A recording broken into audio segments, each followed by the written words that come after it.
As you said, I'm Matt Hogan. Some people think that I find this value just by asking the lender what they need.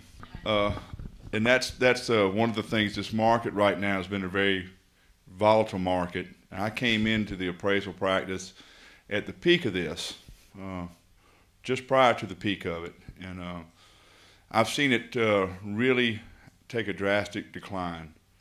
And sometimes I feel like I'm an umpire. You know how the umpire for one team, he makes a call and that's a good call, and the other guy says, oh, that's a really bum call. And it's hard sometimes. An appraiser has to be an unbiased person. My job as an appraiser is to take data from the market and put that data together and analyze that and to come up with a value of a home at the time of the appraisal, the effective date of that appraisal, which is the date I give that appraisal value. And that doesn't mean that's the price of the home that it's going to sell for. That means that at that time in the market that it had this value. And what we've seen in this market over the past 5 years is from 10% to as much as 60% decrease in value of what it was 5 years ago. And being a homeowner myself, you know, I want my house to be worth what it's worth. But do I really know what it's worth? Because that value's dropped so much, and appraisal is a very important part of the process right now. It does several things. It protects the borrower, it protects the lender. And sometimes the borrower doesn't realize that it does protect them in a way that, just like Priscilla said, once you get to the part of closing, you've agreed on a value, and you've got a price, and everything's good, and you get an appraisal, and the value's not there.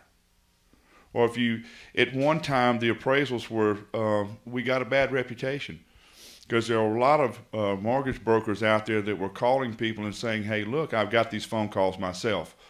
I've got a house that I need to sell that I want you to do an appraisal on, and I've got to sell for it, and I need to come in at like $260,000. You need to call another appraiser.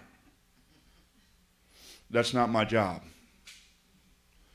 Unfortunately, it's one of the worst things in the world to get a phone call from someone and say, I lost the deal on the appraisal.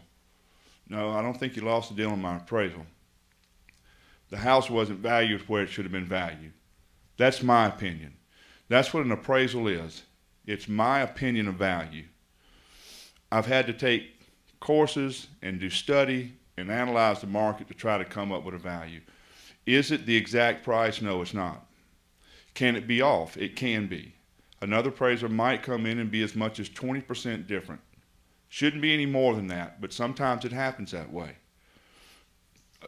Appraisers judge things differently. They give value to things differently. I have a lot of people ask me, what's the most important thing I can do to increase the value of my home? Maintain it.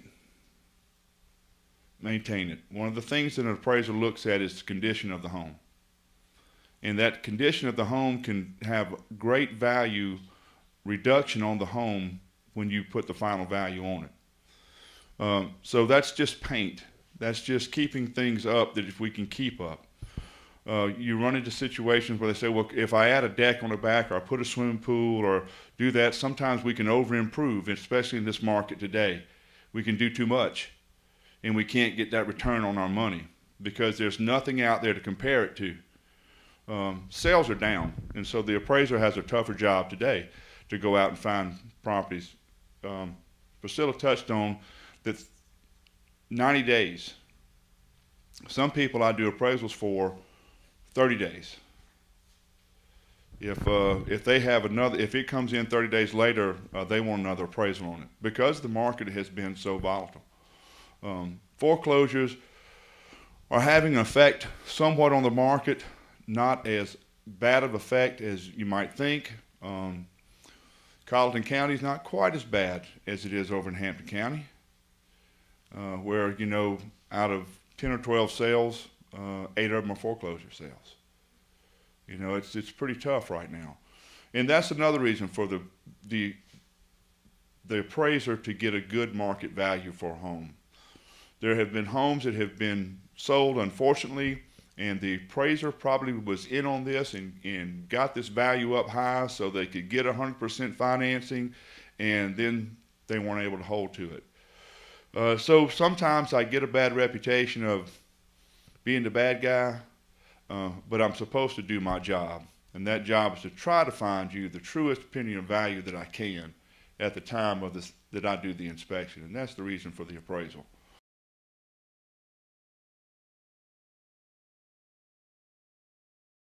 One of the things is it's safe and secure. I have to measure the home to get actual square footage. The assessor's office in Colleton County does a pretty good job on some, but I catch them on a lot where they don't have it right. And sometimes your home has more square footage than what the assessor has on his books. Square footage is important in value in property. I measure the home. I do an outside view of the home and an inside. And I'm looking for what the type of construction it is, because you have different variants of construction. You have fair, you have average, you have good, very good, excellent type construction. Custom built homes, you're looking at good and very good construction. So we look at that. I look at the amenities that you have, whether the appliances are new, if there's depreciation that I need to add to that because maybe you bought the house 20 years ago and it still has the same appliances. You know, I'm looking for anything that might need deferred maintenance, which deferred maintenance is something that might need to be repaired. In doing that, I'm looking at the home and getting an overall view of what this home is. And the reason why I'm doing that is because I got to get an idea of where that house sits in the market with what's out there that's sold. There are three approaches to value in an appraisal. The most widely used and the one that gives you the closest value is the sales comparison approach. That one is based on what has sold recently in the market. You have a cost approach, which is done by square footage, and amenities is your appliances and porches and whatever you might have, and then the value of your land. And then you have an income approach, which is usually just used for income producing properties. You go through all of those, and once I've got an assessment of the house, and then I go back and I'm looking for homes that have sold recently, and I have to gather that from public records, which is the assessor's office for their sales, an MLS service, which is a multiple listing service that lists sales, from local realtors, and from office files or appraisals that I've done. I have to get that data and gather it together. Then I've got to evaluate that.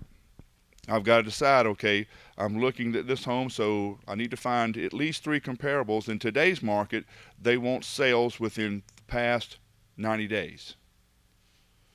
And it still is, I can go back a year, but when I go back a year, there's now an adjustment that they want me to give an adjustment for time.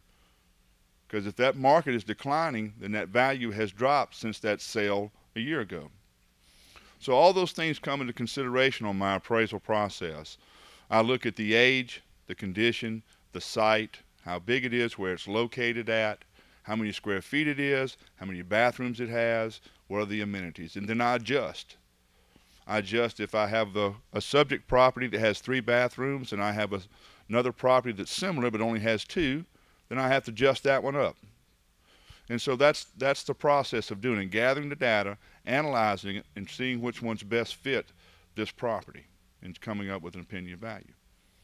And I don't know if you're familiar with it, Priscilla might be, there's an MC 1004 form now. It's a marketing condition analysis form that I have to provide on just about every appraisal. There are just a few lenders that don't require it. But it's an analysis form that lists median comparable sale for 3 months, listings for 3 months, days on the market for 3 months, percentage of list price to sales price ratio for 3 months, 4 to 6 months, and 12 months. On every one. And I can go back on some of those, go back and look and see, okay, last year these 4 or 5 homes sold for $120,000, and now a year later they're 10% less. And so I can make a time adjustment if I have to.